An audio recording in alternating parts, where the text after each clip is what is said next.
बेंगलुरु के एक पुराने हॉस्पिटल के वार्ड नंबर 5 में 9 साल की मासूम बच्ची राजुल्ला भर्ती थी। उसका हाथ टूट गया था क्योंकि वह एक आम के पेड़ से गिर गई थी। राजुल्ला जिद्दी और कल्पनाशील थी। उसकी आंखों में हमेशा कोई नई दुनिया बसती थी। वहीं उसी वार्ड में भर्ती था आरव सेन, एक स्टंटमैन जिसने शूटिंग के दौरान एक खतरनाक स्टंट करते हुए खुद को बुरी तरह घायल कर लिया था। वह गहरे डिप्रेशन में था। उसकी रीढ़ की हड्डी को गहरी चोट आई थी और अब वह चल नहीं पा रहा था। राजुल्ला रोज अस्पताल में भाग दौड़ करती, नर्सों से बातें करती और धीरे धीरे आरव के पास भी पहुंचने लगी। राजुल्ला ने आरव से पूछा, आप यहाँ क्यों हैं? आरव ने हल्की मुस्कान के साथ जवाब दिया, क्योंकि मैं उड़ नहीं पाया। राजुल्ला को समझ नहीं आया, लेकिन वो मुस्कुरा दी। आरव ने देखा कि बच्ची में एक जिज्ञासा है। वो दुनिया को अलग तरीके से देखती है। उसने तय किया कि वो उसे एक कहानी सुनाएगा, लेकिन इस कहानी के बदले में उसे राजुल्ला से एक काम करवाना होगा। आरव ने कहानी शुरू की। बहुत समय पहले 5 वीर योद्धा थे। सुल्तान शेख, पंडित सतीश, अफ्रीकी योद्धा मोंगा, इतालवी चोर लुका और राजकुमारी इला का रक्षक वीर अर्जुन। इन पांचों का एक ही मकसद था, दुष्ट राजा उदर प्रताप से बदला लेना, जिसने उनकी जिंदगियों को तबाह किया था। राजुला की आंखों में चमक आ गई। वो अपने मन में इन सभी को रंग बिरंगे कपड़ों में उड़ते भागते देख रही थी। हर योद्धा की अपनी कहानी थी। सुल्तान शेख का किला उजाड़ दिया गया था। सतीश के गांव को जहर देकर नष्ट कर दिया गया था। मोंगा के कबीले को गुलाम बना लिया गया था। लुका के भाई को राजा ने फांसी पर चढ़वा दिया था। और राजकुमारी इला, जो कभी उदर प्रताप की मंगेतर थी, अब उसके खिलाफ हो गई थी। इन सब ने एक सौगंध ली, उदर प्रताप का अंत।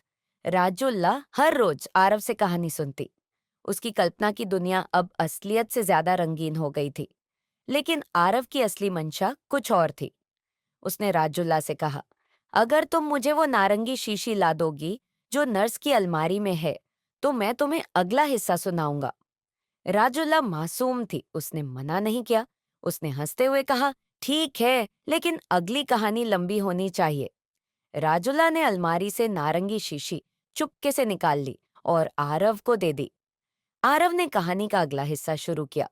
वीर अर्जुन और उसके साथियों को एक जादुई गुफा मिली जो बोलती थी। गुफा ने कहा, जो अपने दुखों से सच्चाई में झांकेगा वही आगे बढ़ पाएगा। हर योद्धा को अपनी सबसे गहरी तकलीफों का सामना करना था। राजुल्ला की आंखों में डर और आकर्षण एक साथ थे। कहानी में राजकुमारी इला का किरदार अब और मजबूत हो चुका था। उसने अपना महल, गहने सब कुछ छोड़ दिया था, क्योंकि अब उसकी जिंदगी का मकसद बदल चुका था, राजा उदर प्रताप से न्याय लेना। राजुल्ला को इला बहुत पसंद आने लगी। उसने कहा, मैं बड़ी होकर इला जैसी बनूंगी। आरव मुस्कुराया, लेकिन उसकी आंखों में कुछ टूटता सा दिखा।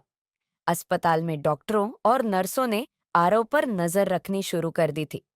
उन्हें शक हो गया था कि वह कुछ गलत दवाइयों का सेवन कर रहा है। राजुल्ला ने जब एक दिन आरव के सिरहाने वो खाली नारंगी शीशी देखी, तो उसका मासूम मन हिल गया। उसने धीरे से पूछा, क्या आप मरना चाहते हो? आरव चुप रहा। कहानी में अब सभी योद्धा एक महायुद्ध की तैयारी कर रहे थे। उनके पास तलवारें थीं, योजनाएं थीं और विश्वास था।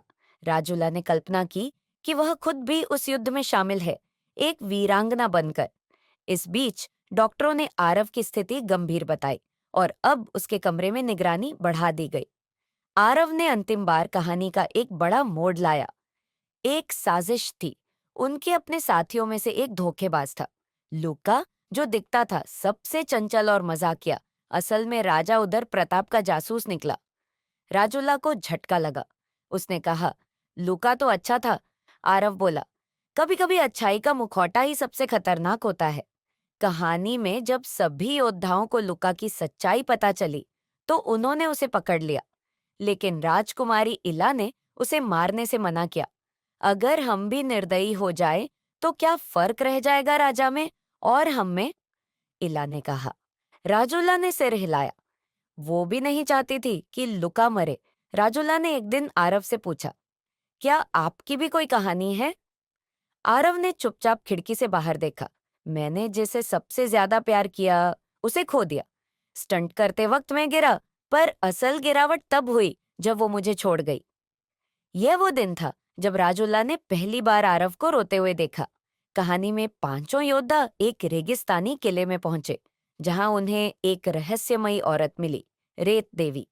वो उन्हें बताती है कि राजा उधर प्रताप अमृता की शक्ति पाने वाला है। अगर उसे समय पर नहीं रोका गया तो वो पूरी धरती पर अत्याचार करेगा। अब मिशन और गंभीर हो चुका था। अस्पताल में आरव की तबीयत फिर बिगड़ गई। डॉक्टरों ने उसे आईसीयू में शिफ्ट कर दिया। राजूला परेशान हो गई। वो न तो उसे देख पा रही थी, न ही उसकी कहानी पूरी हो पाई थी। उसने पहली बार प्रार्थना की, भगवान उन्हें ठीक कर दो, मुझे उनकी कहानी सुननी है। कुछ दिनों बाद आरव ने आंखें खोली। उसके होठों पर धीमी मुस्कान थी। कहानी अभी खत्म नहीं हुई, छोटी सेनानी, उसने कहा। राजुल्ला ने उसे गले से लगा लिया। चलो आगे बढ़ते हैं। कहानी में अब युद्ध की अंतिम तैयारी शुरू हो गई थी। उदर प्रताप अब उन्हें खुद ढूंढने आ रहा था। कहानी में उदर प्रताप अपनी विशाल सेना के साथ आ गया। पांचों योद्धा अब आमने सामने थे, अपने सबसे बड़े दुश्मन के। राजुल्ला की आंखों में जैसे वो सब असली हो, तलवारें, घोड़े और युद्ध के नारे। आरव की आवाज में फिर वही जान लौट आई थी। अब या तो जीत या फिर बलिदान। वास्तविक जीवन में आरव ने अपने दर्द से लड़ना शुरू कर दिया था। डॉक्टर हैरान थे कि वह इतनी जल्दी रिकवर कर रहा है। राजूला रोज उससे मिलती, फूल लाती, अपने बचपन की बातें करती। आरव को एक नई वजह मिल गई थी जीने की, राजूला की मुस्कान। कहानी में युद्ध के बीच वीर अर्जुन को राजा उदर प्रताप ने धोखे से घायल कर दिया। उसने अपने अंतिम श्वास में कहा, इला, अब तुम्हारा सपना पूरा करना। राजूला की आंखों से आंसू बहने लगे। मत मरना अर्जुन, नहीं। आरव की आंखें भी नम थीं। राजकुमारी इला ने अंत में उदर प्रताप को हराया। ये बदला नहीं, न्याय था। कहानी पूरी हो गई थी। सभी योद्धा अब अमन की ओर बढ़ चुके थे। राजुल्ला बोली, क्या अब कहानी का अंत हो गया? आरव ने कहा, नहीं, ये एक नई शुरुआत है। कुछ हफ्ते बाद आरव को अस्पताल से छुट्टी मिल गई। राजुल्ला ने उसे जाते हुए देखा। अब आप उड़ सकते हैं? उसने पूछा। आरव ने मुस्कुराकर कहा, अब मुझे उड़ने के लिए पंख नहीं, तुम जैसी दोस्त चाहिए थी। राजुल्ला ने हाथ हिलाया और उसकी कल्पनाओं में फिर से वो वीर योद्धा दौड़ने लगे। इस बार आरव उनके साथ था। अंत एक मासूम दोस्ती, एक अधूरी जिंदगी और एक कल्पना की दुनिया जो सब कुछ बदल सकती है